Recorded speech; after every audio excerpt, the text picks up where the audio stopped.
Got guests. Careful. Well, how long you gonna make me wait?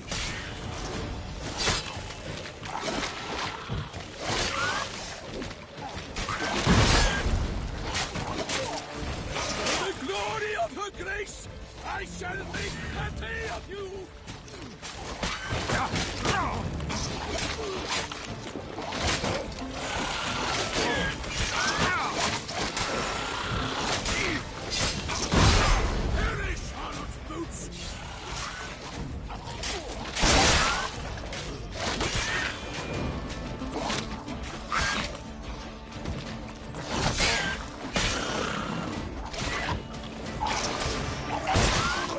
You all! Oh, my name is not Lieutenant Peyrac-Peyran!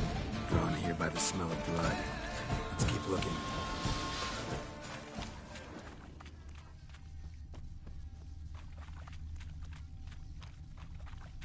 Anything taken by the current ends up in these shallows. Yes, the stench is fierce. Hobnailed boots, multiple sets of prints. Ducal guard, clearly. Let's see where they went. Walked along the shoreline. Perhaps the body lay on the bank. Nets were attached here. Blood. Guardsmen pulled these nets out of the water, then cut the mutilated body free. Gonna dive in, make sure they didn't miss anything. Look at the rut. Guardsmen left this site by boat recently, probably to transport the body somewhere.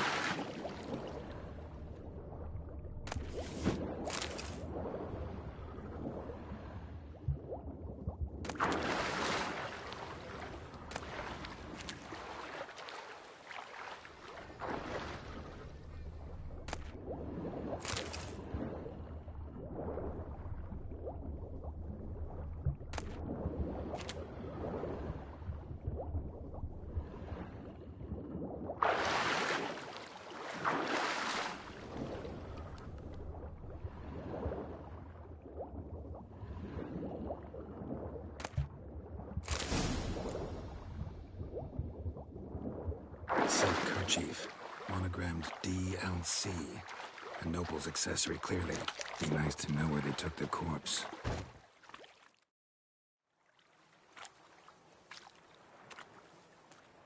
What now? This isn't the site of the murder. We know that. Current brought the body here. Corpse got caught in the nets. Guardsmen pulled it out, put it in a boat and took it somewhere. Need to find out where. I'd like to look at the corpse before it starts to decompose. The inn. Its patrons must have seen the guardsmen, which direction they took. We should ask there.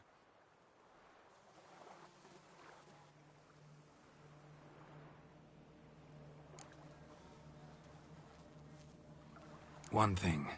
Found a handkerchief in the water. Monogrammed DLC. Mean anything to you? Delacroix? It cannot be. Was it he the beast slew? Seems so. Knew him well? Long past. We were close friends once, but our paths diverged. He was a man of extremes, standing by his companions no matter the odds, fighting his foes to the bitter end. Foes? You have a lot of them? He did, but I do not see what that has to do with the beast. Ah, Geralt, you've struck a raw nerve. Memories of a time long past, to which I'd rather not return now. I understand. We can talk later. Let's go to the tavern. I shall have to leave you soon. Return to court. Barely got back to Toussaint.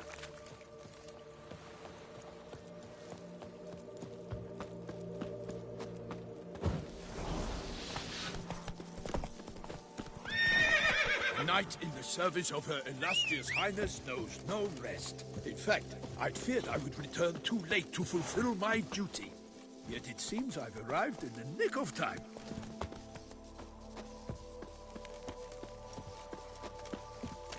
So, once you have finished examining the corpse, be sure to report to Anarietta.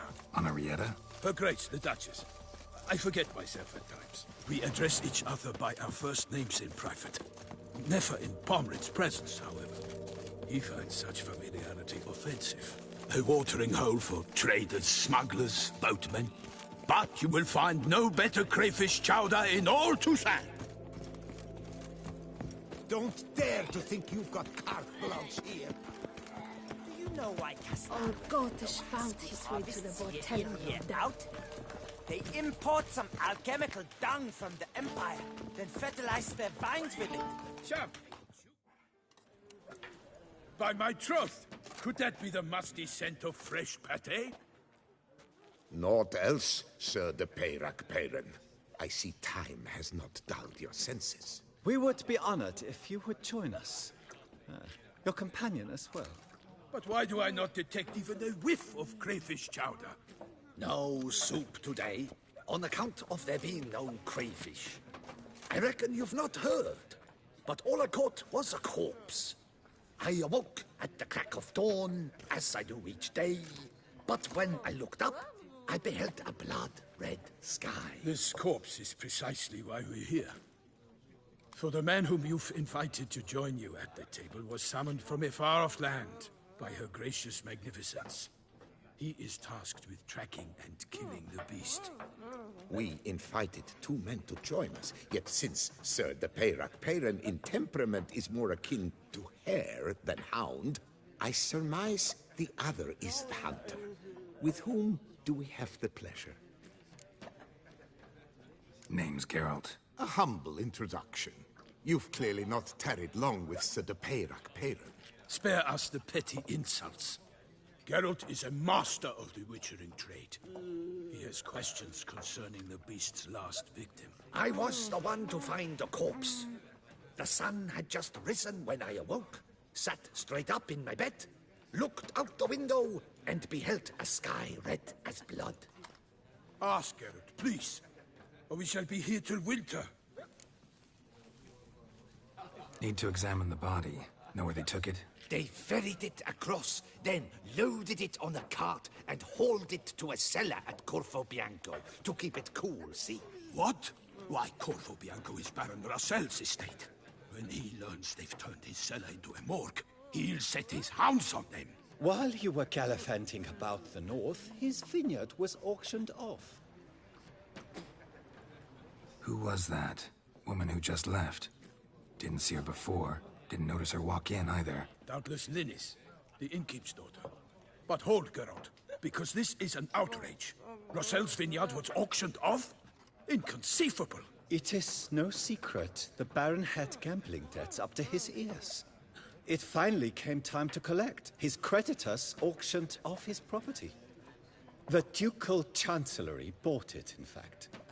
Russell now bunks with his brother in Vicofaro. I told Russell he'd get his comeuppance. How long can one draw on past heroics? His creditors must finally have defined that his promises meant nothing. Such are the times. Today's knights are pale shadows of the heroes of yore. It's true what they say. God sent the beast to punish us for straying from the old paths.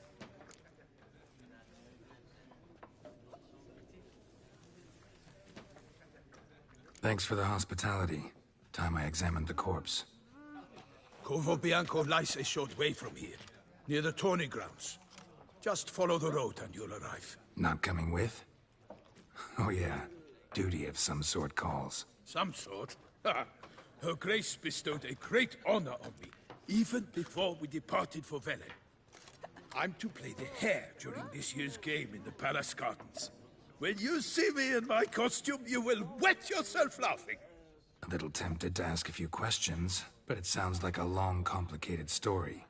One involving lengthy digressions into local history and tradition. So, see you later, Milton, and good luck.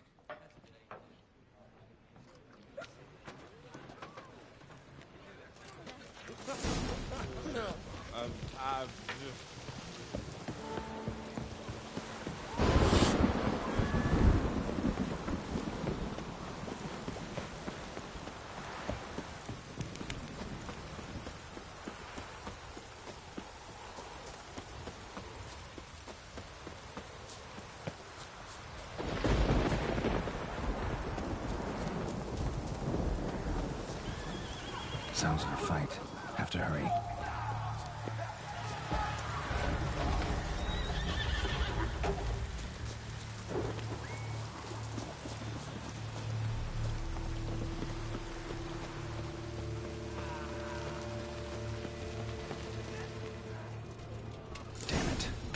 still be here.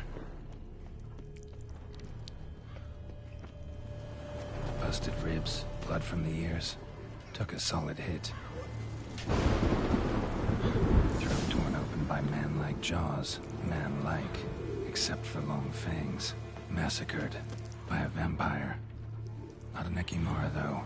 Or a Fletter. Bruxa. Gotta be. Killed with a single blow. Woman from the inn was wearing this coat. In the cellar. Gotta be. Attacker had no trouble knocking over the cart. Claw wounds. From 5 separate claws. Spread of a small human hand. River muck. Carried the body in his cart.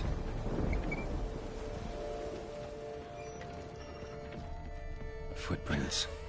Small, bare feet. Lead deeper into the cellar. Fell down the stairs. Broke his neck. Hurled against the wall with great force. Took a lot of strength to batter this down. Used this to batter down a grate.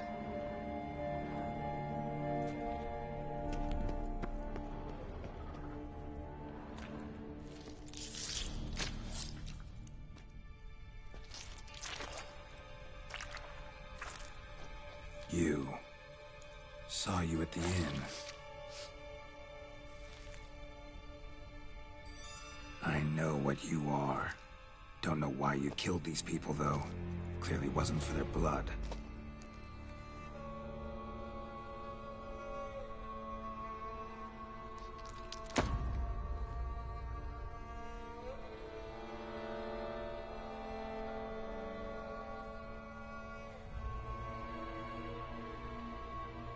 We don't have to fight.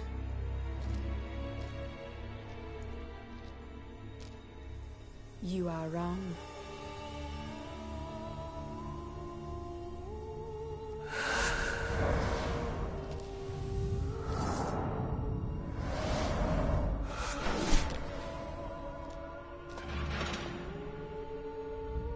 I cannot let you leave.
Hurled against the wall with great force.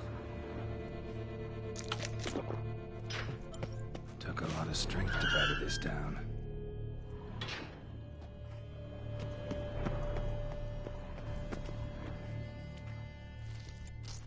You. We... You... I cannot let you leave.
Stinks.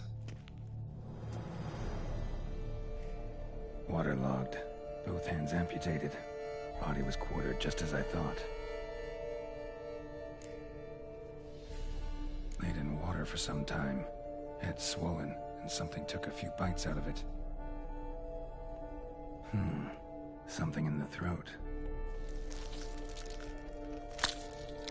A pouch, bulging with coins. Nilfgaardian florins, from several different provinces. If the murderer did this, means we're dealing with a sentient thinking beast.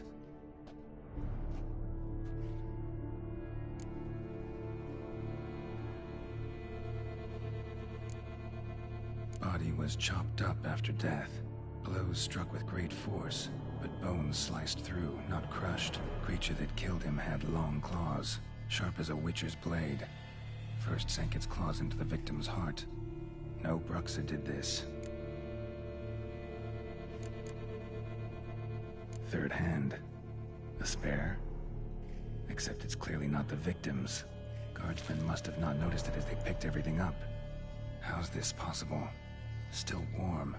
Blood still flowing. Several monster species can regenerate. Never heard of that happening to their severed limbs, though. Or of their limbs seeming completely alive after so much time. Examine the tissue more closely later.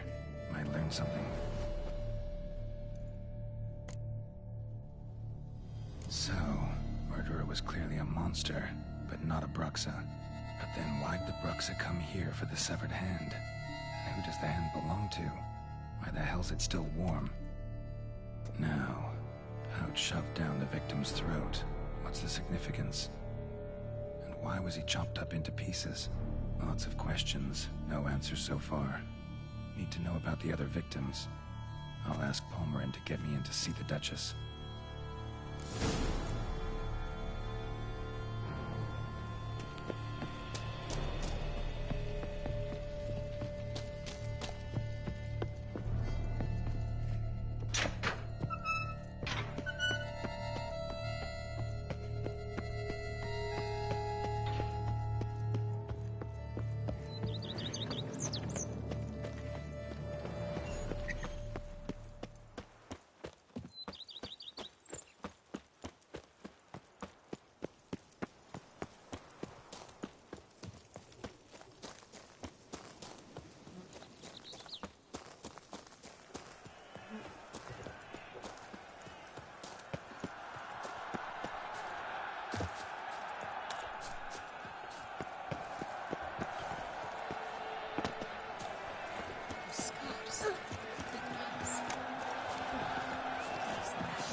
This is an outrage!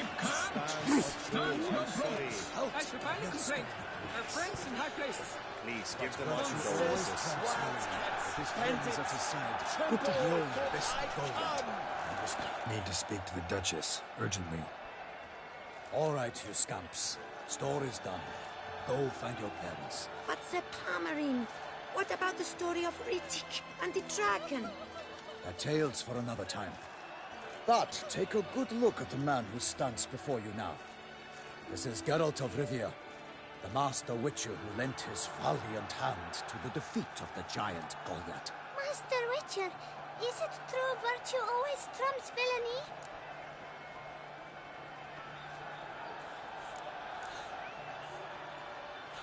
Not always. Could go either way. Sometimes virtue wins, sometimes villainy gets the upper hand.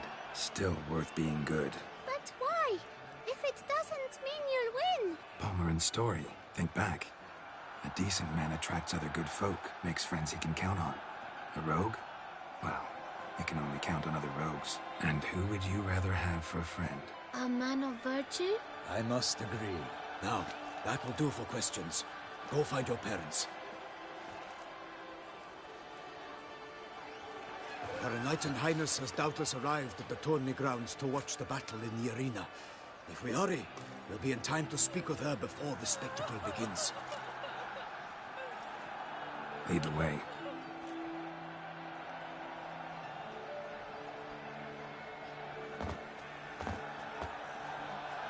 Who's fighting? Nilfgaardian gladiators? Close, but not quite. As we'll soon see. Someone's gonna fight a Shaelmar? Releasing bells on its tail to confuse it, slow it down? Whatever is the problem? The beast is a gift from the Emperor, no less.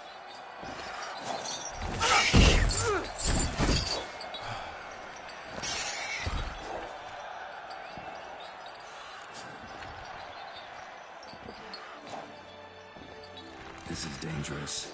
Bells on its tail aren't enough. I saw a spectacle of the sort at the arena in Neuburg. There, a knight defeated a Shaelmar with bells on its tail. Might have gotten lucky. Shaelmar might have been lame. Who knows? Only a Witcher has a real chance against a healthy Shaelmar. And that's not even every Witcher. Besides which, releasing a monster that dangerous in front of a crowd? Plain irresponsible.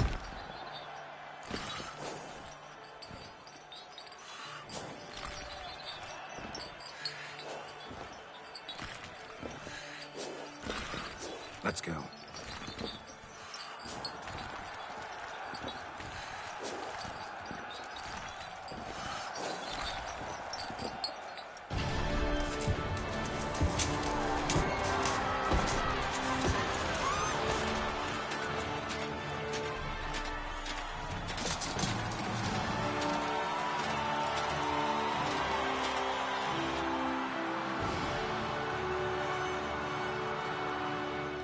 I dedicate my imminent victory to fair Lady Vivian.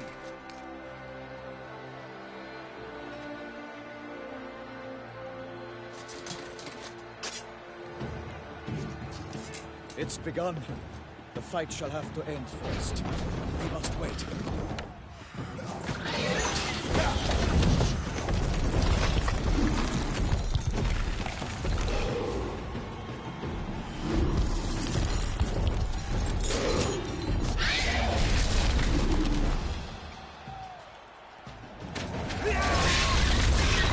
Got a bad feeling about this.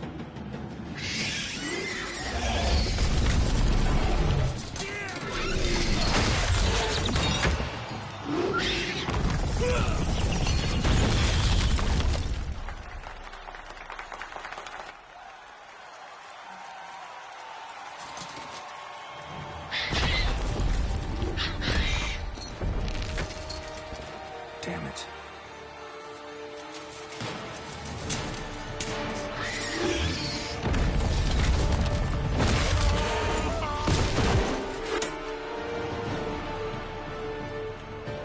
We have to help him.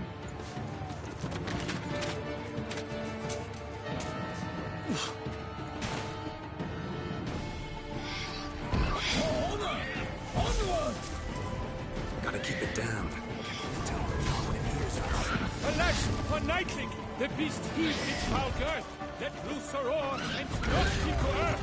Then down came the Witcher in one mighty bound, to give fight to the beast, its plans confound.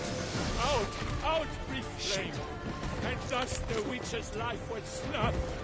All our hopes, alas, had turned to dust.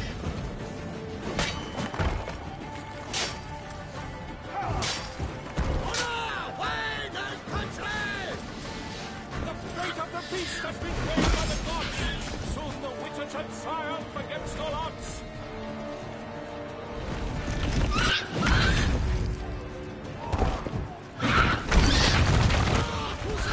Break up the ocean and set fire to the wood.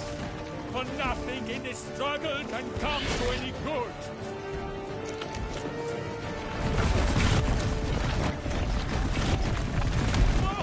All in the monsters the victor, then naught shall have come of Bella and Giga.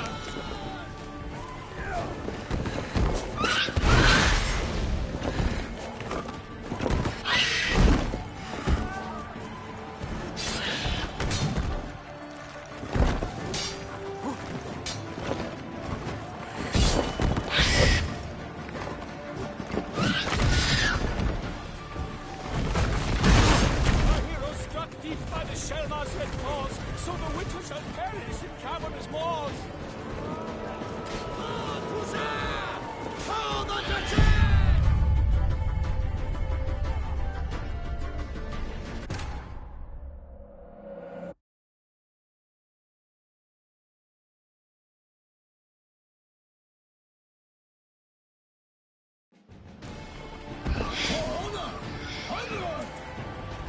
Gotta keep it down.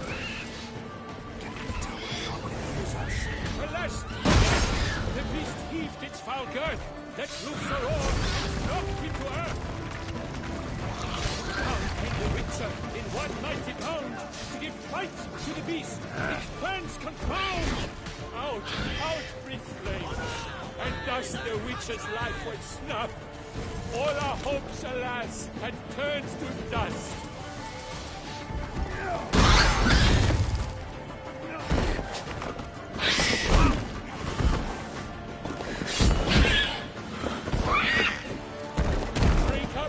And set fire to the wood. For nothing in this struggle can come to any good. The fate of the beast has been weighed by the gods. Soon the Witcher shall triumph against all odds. The Witcher waited till the time was true. Then 12 gods and spun, struck the monster like through. Woe to us all in the monsters the victor. Then naught shall have come of Bella and Giga.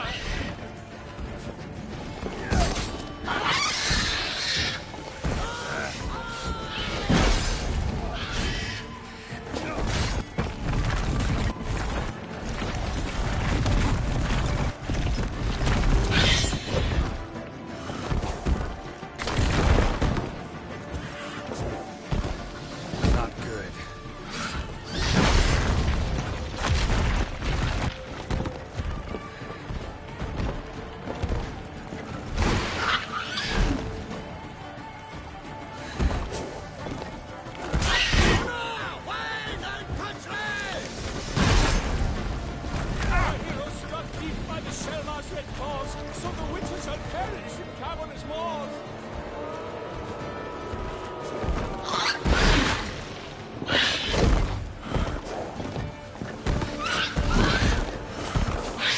Damn it.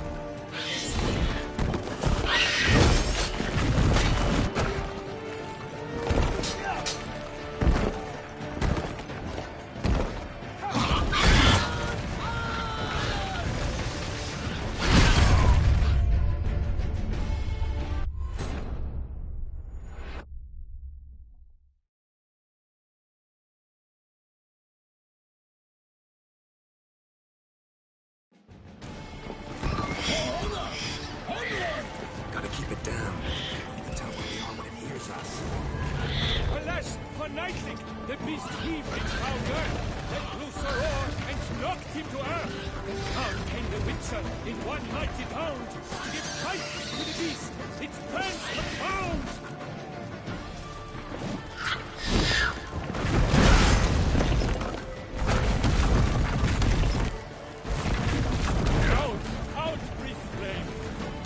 Alas, the witch's life was snuffed. All our hopes, alas, had turned to dust. Drink up the ocean and set fire to the wood. For nothing in this struggle can come to any good. Woe to us all in the monsters that become, that naught shall have come of Bella and Peyrac. A hero struck deep by the Shelmar's red claws, so the witches shall perish in cavernous maws.